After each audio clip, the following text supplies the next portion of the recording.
Welcome to Travel Matters, the official podcast of TBEX. Here are your hosts, the radio vagabond Palle and TBEX CEO Rick Calvert. Welcome back to Travel Matters and another episode with two interviews from Marbella, Spain. We have Anton and Max on this week's episode. Anton Diaz, one of our favorite people, Our Awesome Planet, and new conference director for TBEX Asia coming up in Phuket in November. Yeah. Let's just dive into the conversation we had with Anton. Hi, Anton. Anton Diaz. Yes. Could you please introduce yourself a little bit so we get to know you before we get into the conversation? Yes. So my name is Anton Diaz, founder of Our Awesome Planet. We started our site in 2005 because it was a love letter to our sons at the time. Really? And now we have 4 boys. So it's food and travel adventures with our entire family. You know, we started in the Philippines and going around Asia and going around the world. Yeah. So it's an entire journey. Yeah, but you didn't start a website for each of the boys. No. Well, the idea was to make them, it's a, legacy for them that they can use also when they're ready. So is it mostly Asia? No, we have a lot of content internationally, but no, my audience is Asian. Okay. Filipinos and Asia. Or Filipinos in the US, Asian around the world. Yeah, so does that mean that is it in Tagalog or in no, English? Yeah, it's in English. Okay. Yeah, with a bit of Filipino. With a dash. Yeah. Yeah, as it should be. Of course. So, Anton, I actually never heard you say that before, that it was a love letter to your sons. I think that's really awesome. Yes. When did it turn into a business for you? Was it a business right away? No. Or did you notice people other than your family were reading it and, this could be a business for us? Okay. So I started in 2005 when my first son Aidan was born. And I was the head of Procter & Gamble Philippines at the time. I was the chief information officer. And at the time, my boss said, how can IT help marketing? And in 2005, you can clearly see how everything will change. How social media, how the digital space, YouTube. 2005, Google Analytics is just starting. Facebook is just starting. Everything is just starting at the time. It was all, it was the start of blogging adventure. And you can clearly see. So, and we have our first son at the time and working for a multinational company. You can also clearly see that you'll be spending less time with your son, with your kids, because it's really hectic. So after probably 3 years of doing it, initially actually you were blogging about IT. IT stuff. Oh, really? And on the side, when we go out with our kids, we would blog the travel and the food. And the food and travel is what resonated with a lot of our audience because I was starting it like IT initially. Yeah. And then so I quit my job as a CIO in Procter & Gamble 2008 and that's a big job to quit.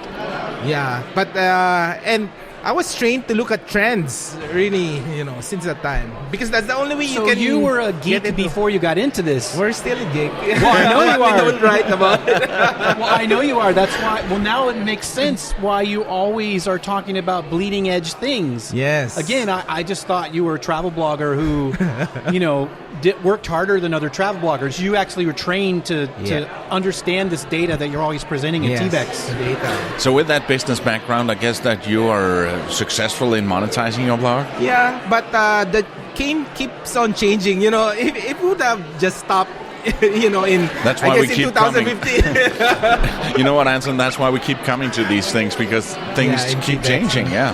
Yeah, and I love TBEX because, especially for us, we don't learn from anybody else, and a lot of content out there, you don't know whether they're really doing it or they're making money. And TBEX is our only source of education, really. That's the only way. And you learn, at least for me, I learned from the side events, the side discussion. Networking with other attendees. Other attendees, from the young ones to the experienced ones. And this is where everybody would go. Of course, exploring the destination is part of it, but at least you learn everything. It's an educational experience. So you've talked at TBEX in the past about Gen Z. Yes. You've given a keynote at TBEX in the past. This week, you're talking about, and I think we could have named your session a little bit differently, about memberships and subscriptions, which are, I think, really important right now and definitely part of the future. But you're also talking about blockchain and NFTs and crypto. Yes. Can you explain a little bit about what you included in your talk? Yes. Because the future is different. So this feels like 2005, Rick. This 2022. That was a big time. For people that don't know, I mean, Twitter didn't exist then. No.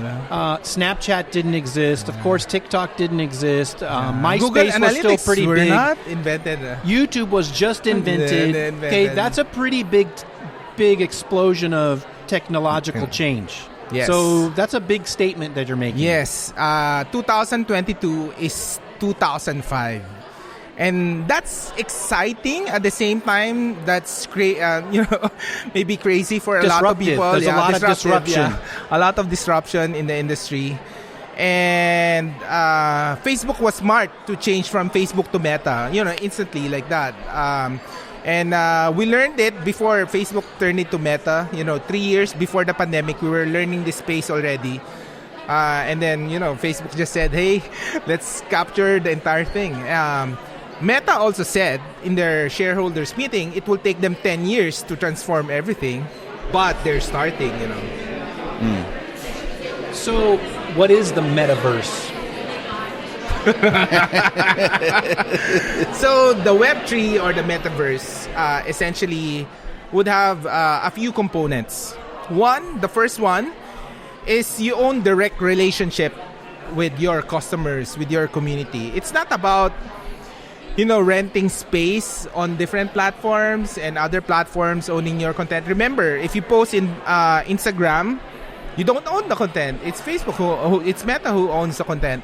So it's about owning your content in the metaverse and having that direct relationship, right. which not a lot of creators have right now. All of us are renting space.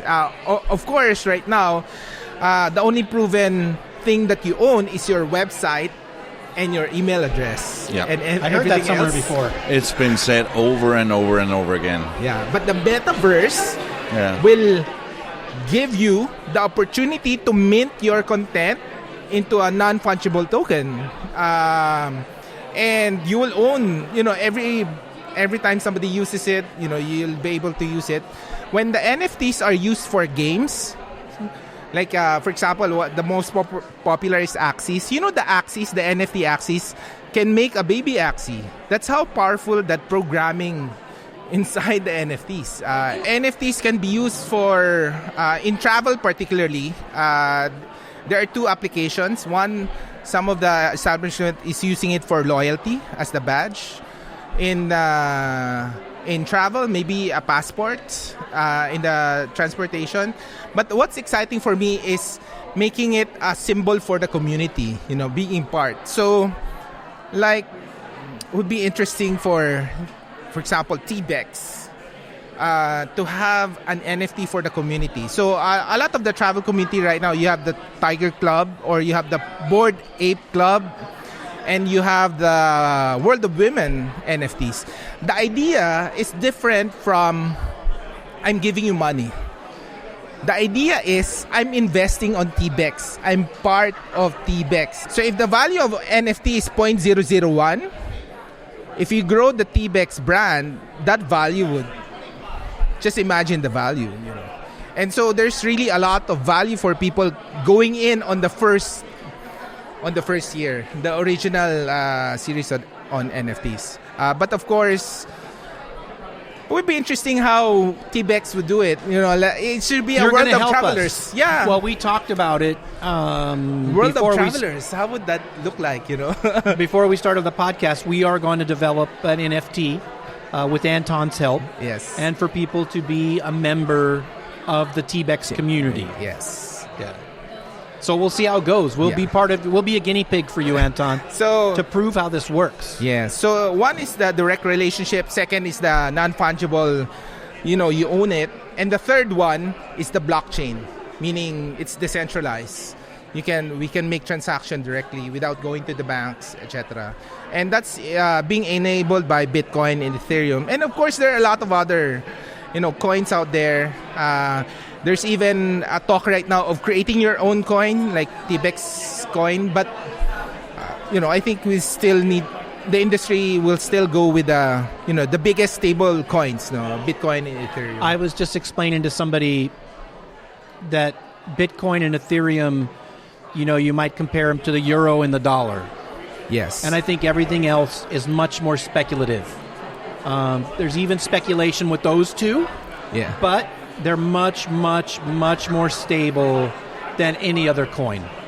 So Correct. If you stick to those two, that's a little bit of a way to protect yourself, but still take advantage of the opportunity that right now will never exist again. So you're saying I shouldn't get Dogecoin? Sorry, Elon. Or Shiba Inu. I've said on an earlier podcast that I think Elon buying Twitter is a good thing, but Dogecoin, I'm not sold on the Dogecoin. If you want to hear more about Anton's talk today, you can get it on the virtual ticket. It'll be in the show notes.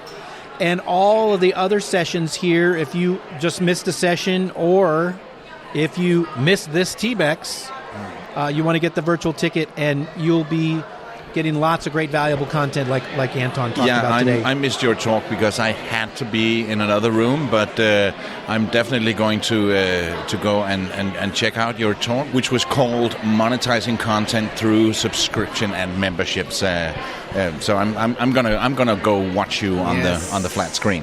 Palle, I always do this. One more thing. Anton is one of our conference directors for TBEX Asia this year. And we're really excited to have you helping us with that, Anton. I mean, I don't know anyone who knows that market the way that you do. Yes. You were one of the first in that market, and you know a lot of other creators, and you'll be bringing some of those creators to the event that some people a lot of people in TBEX community have never met before. So there'll be an opportunity to learn from some other very successful creators that you may not be familiar with yet. Yes, and it's exciting because, the blockchain industry is more adopted in Asia because of Singapore, Malaysia, Philippines, and would be interesting, the next wave of things to come. Absolutely. Can I do one more thing? Yeah, go ahead. The big thing that I see with crypto and NFTs and blockchain is microtransactions. Yes. To me, that is a game changer. That was a thing that we wanted to happen 7 or 8 years ago. Yes. It couldn't happen because of credit card fees and the way that whole ecosystem works. And blockchain technology eliminates that. And if I want to pay you 5 cents, I can. I can, yeah. Right? I mean, do you agree with that? Yes, but there are, the fees sometimes goes up and down also in the crypto space. So that's why there are other coins that was built on top of Ethereum and Bitcoin, like Chainlink or other coins. But definitely it gets into the microtransaction, and that's the idea. Yeah. The whole blockchain technology is improving almost every month. It's fast evolving, as we should say, and everybody should get into it this 2022. Go check out Anton's blog, Our Awesome Planet. Even if you're not a Filipino or even if you're not one of his many sons, you can still go check it out, and we will have the link to that in the show notes. Thank you, Anton. Thank you, Ray. See you in Thailand. See more on tbexcon.com/podcast. That was Anton Diaz, and I'm really looking forward to coming to TBEX in Asia, because I have a feeling that that's going to be so nice having TBEX back in Asia. Anton has some great speakers lined up, and Thailand does an amazing job, the TAT, Tourism Authority of Thailand. I mean, probably the most extravagant party and lunches we've ever had at TBEX. Wow. So high expectations for the surprises they have in store for us there. And I know how much you like Thai food. Love Thai food. Yeah. And also, speaking about upcoming events, there's one coming up before TBEX in Thailand, and that's in North America, in Lafayette. October 12 to 14 in Lafayette, Louisiana. This one is also a long time coming, with COVID delaying us for a couple of years there. On the 14th, the last day of TBEX, begins the Festival des Cajans, the largest festival of Cajun culture in the world. It's a huge citywide party, lots of music, food, dancing. You got to learn to two-step before you come to Lafayette, all right? And if you don't, we'll have some lessons when you get there. I bet. But dancing is required. I don't dance. I will be dancing in Lafayette. Dancing is required. I will be dancing in Lafayette. Oh, that's amazing. And also some amazing speakers. And we're not going to go into it this week, but we will, in the next couple of episodes, dive into what we can expect from Lafayette. Yep. Our final interview recorded at TBEX in Marbella, Spain, is with Max Hartshorne. And he's an old-timer. I don't think I offend him by saying that. He's a veteran travel writer and creator. And radio broadcaster, by the way. Oh, yeah, and radio broadcaster. And now podcaster. Max has spoke at TBEX several times. He's always highly rated. People always ask us to have him back. So we love having Max at TBEX. And we got to learn a little bit about how he got started in this conversation, which I really enjoyed. Okay, we're back in the noisy environment, Rick. Here. It drives you crazy, I know, Palle. I'm trying to get some good sound here, but bear with us because we've got some interesting people. It is good sound, Palle. People can feel the energy in the room. Exactly. So, Max, I have some questions for you. You've spoke at TBEX several times. 7, I think. 7. So let's talk about, for people who don't know you, how did you get started and how long have you been doing this? It's a great question, and I always answer it. If you don't have a website, buy a website from somebody who's given up on their website. I bought a website in 2001 and took ownership in 2002. So you bought somebody else's website? I bought a website with a brand, with an audience, with everything. And I recommend, there are people like me who are dying every day who have websites. And who knows what those are going to happen to those afterwards. So if you're a young guy or a young woman and you want to get into the business, instead of starting the thing over again, find somebody who's running out of gas and energize a website and inject it with your own passion. That's what I did. So where would you go about buying a website? Oh, I'd stalk somebody. I'd find that I have a guy, I'm trying to get his website. He's 85. He's got a really cool website with tons of traffic. And I'm always trying to call him up and asking him, like, hey, buddy, like, what are you going to do with your website? So you just go to retirement communities and say, hey, do you have a website? Just look at websites. Look at tired websites. Look at websites that are obviously, like, pulling in traffic. You can go on SimilarWeb, get the traffic stats, find some place that's dusty and old, and contact them and say, look, what's the next phase? I'm fascinated with succession and with what people are going to do after they pass away, especially people without kids. And I think my website's like my kid. My website's one of the most important things to me besides my kids and grandkids. So I've already talked at length with my son-in-law about taking it over. I've talked to my buddy Tim LaFell about taking it over. I'm always talking about this because I could just die. And what would happen to my beloved website? I want to know it's going to keep going. Well, you need to be one of those people that rescues on a website that's about to go under. So basically, you when you find a good website, you stalk them and you do some detective work. You do they have? Talk to them. You find out, see, you feel them out. But the truth is, most people don't think they're going to die, and they don't make plans. Think about all the farmers that are passing away, and what's going to happen to their farm. Well, it's your website's like your farm. So stalk them, find them, track them down, look, and also my website. The woman who started it was just sick of it. She just wasn't into it anymore. And I was like really gung-ho. I didn't know anything about websites. But there are people that lose the interest, people who lose the faith, and you can jump in and be the new owner. I know Maria Haas has actually talked about that, acquiring sites and selling sites. But let's take a couple more steps back. So you started in travel in 2001? I started in travel in 2000. It's kind of a funny thing, Rick. I started in travel in 1980. 80 or 81, which is, I can't believe I'm talking about 1981, but that's how old I am. I started working for a print magazine in Amherst, Massachusetts called Transitions Abroad. It was a travel magazine based on study abroad and living abroad. I really loved it, did everything. They didn't have a word for digital nomads back then. There was no website, there was nothing. It was just you were print a magazine. Freelance or columnist? Or I was a guy doing production in a local newspaper, and they produced the paper, the magazine, at the local production house. So I glommed onto the guy. I said, you need an editor, man. Did the editing, and then, left. And then 20 years later, I ran into that guy in the street. And this is why I believe going to conferences, going to shows, being out in the world. I ran into the guy. He goes, God, I need an editor.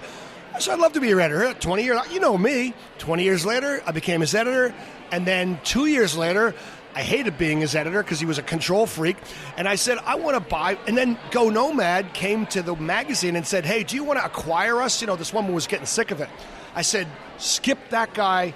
Let's you and me talk. I financed it out of revenue. She traveled around the world. I paid her every month out of revenue. I took 2 years to pay her off. And once I paid her off, I had her sign it over to me.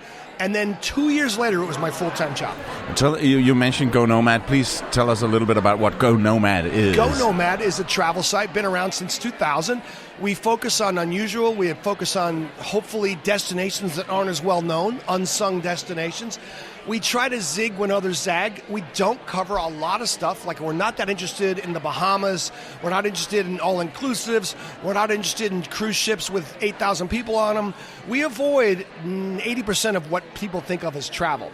Like, we want to know about the Berbers, or, going to the Sahara Desert and meeting local people, or cooking in a foreign country, or learning a language, or working in a foreign country. The weirder the pitch, the more we like it. We want to be the zig instead of the zag. So unusual travel, hopefully non-conventional travel. So I'm not going to take a trip on a Bahamas cruise. I'm not going to go to Disneyland. I'm never going to mention Disneyland. Mark my words. You just did it twice. I did. That's interesting, Max. So you have a niche. A niche, which is unusual travel. Did you do that intentionally, or did it evolve that way, or a little bit of both? I think the brand already had a little bit of that. Like, we're going to cover ecotourism. We do a lot with ecotourism, a lot with sustainability, a lot with, like, even work abroad, live abroad, expat. So it was kind of going that way anyway. And that's the stuff that I'm interested in. So you always do what you're passionate about. So you started it officially. I bought it. Yeah. But I mean a little bit working for this newspaper, publishing this travel magazine, but you're really on the operations side. Yeah, but I have a long background in newspapers. Right. I was a daily newspaper reporter. I was an editor of that magazine, so I really did have a familiarity. And also, I was in advertising. I sold ads for a daily. So I knew about sales. So you have an advertising sales background. Marketing was my thing, yeah. So it was very comfortable for me. But I didn't, back in the day, we used to use Dreamweaver and use static pages in Dreamweaver. There was no CMS. I didn't have a CMS until 10 years ago.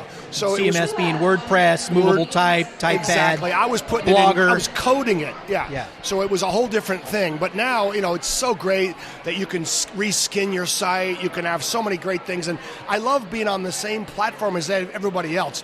I spent about 3 years in Joomla land, which is a friggin' nightmare. My Never first site was a recommend it. Joomla site. Yeah, Drupal, Joomla is for nerds. And anybody who keeps those sites in those formats, I honestly don't think they're going to succeed. Sometimes you see a site, real boxy, real limited, real crappy graphics and stuff. You say, oh, that guy's a Joomla person. Sorry, Joomla, but I hate you. And now you're a podcaster as well. I had just started a podcast about 2 months ago. I started the GoNOMAD travel podcast. And what we decided to do is do short form, 4 to 8 minute segments about current stories and about trends. Sometimes I'm moved by something and I'll just do a podcast episode about it. Like 2 weeks ago, I was in Saudi Arabia and I was with my guide and it was time to pray. And of course, my guide, went into this giant mosque and I found myself really wanting to go into the mosque. So I recorded a podcast about wanting to be included when you're not included, and just that feeling of camaraderie that they had. So sometimes there's just things that really move me, and I believe that in 4 minutes, you can do an excellent job and not bore anybody. So I try to keep it light and, get it done, and then try to work on building up the episodes. That's my goal. Yeah. Excellent. So I want to come back one more time to the beginning. So were you interested in travel before you bought GoNOMAD? Yes, but I was really interested in travel, but I really had never traveled the way I do now. I mean, now, like for the past 22 years, I've traveled 10, 12 times a year and really hit it hard. But I draw the line at being the permanent traveler. There's no envy in me when I hear about people. You like going home? I like going home for 3 weeks, seeing my kiddies, I seeing my grandkids. don't even remember what that's like. I don't want to think about where I'm staying and worry about this. I want to have a nice, comfortable house and then get an airline ticket. And then the 3 weeks after that, I do another trip. Like I'm going on next July. This July, I'm going on a cruise. And then in August, I'm going to go somewhere. I don't even know where. And September, I'm hoping to go to Traverse, the TBEX arrival. It's going to happen in Czech Republic. So once a week, once a month is perfect. Well, even once a month, that's normal. That's far beyond the average person. Yes. But traveling from a home base, that is what 95% of travel is, right? Right. We have a permanent home and we go somewhere and we come back home. So in that way, you have a traditional appeal. When you meet people that don't have a home, like Palle here. You seriously, you travel all the time? Yeah. See, sorry, man, can't do it. Like, I just... No, it's definitely not for everybody. Doing it, but I just couldn't ever have that. I mean, I guess I just love the comforts of home and the cat and my grandchildren and my children. They live near me. I'm so lucky. I live near them, and I know... Sometimes the richer and more successful people get, the less chance they have their kids will live near them. So I consider that a blessing to be near my grandkids and my kids. What are you talking about here at TBEX this time? Well, it's my favorite topic. My topic is how to be a better travel writer. Because writing is so important, and it's oftentimes sort of, people don't think of it as that important. They think I have likes, I got video, I got TikTok, I got social. But I really feel like you need to study writing, you need to learn writing, you need to read the great writers. And in my presentation tomorrow, I'm going to just talk about what's important to me as an old guy, but also I think fundamentally, we're still writers. When you write the descriptions for TikTok, you got to write them well, and you got to know how to edit yourself, and you got to learn how to use tools like Grammarly and stuff to really provide you, and you got to be a reporter, and you got to think like a reporter, like ask questions and write stuff down. I can't believe how many times I go on a trip and people don't write anything down. No, and we've had this discussion a number of times, even back when we did the first season back in Billings, that a lot of people, they write just for SEO and forget to write. I think it should be the other way around. If you ask Google, they'll say, write for your audience, figure out who your audience is, and then you use the tools like Rank Math and tweak it and figure out what the keyword is and do all that stuff. But you really you have to write something that people want to read. And I don't think other things, other voices, don't just be you. If I meet a cab driver in Pittsburgh, that guy's going to tell me so many things about, what's Pittsburgh like, or just an example like that, or a guide in Belgium, that blue badge guide. That person's got nuggets, and write those down because you're not going to remember them. And these people think it's all in my head. It's not in your head. You're not going to remember it. So some basic fundamental practices of like being a good writer. How to be a good writer, and also how to have empathy and how to have humbleness, but also to appreciate a great writer and to read and to continuously. Sometimes people only read their own stuff. got to read other people's stuff. You got to give other people to do. So just like podcasters, this guy's a podcast expert. I'm going to pick his brain. So same thing. If I ran into Don George from Lonely Planet, I'm picking that guy's brain until it's crazy, Or Tim Leffel, fantastic writer.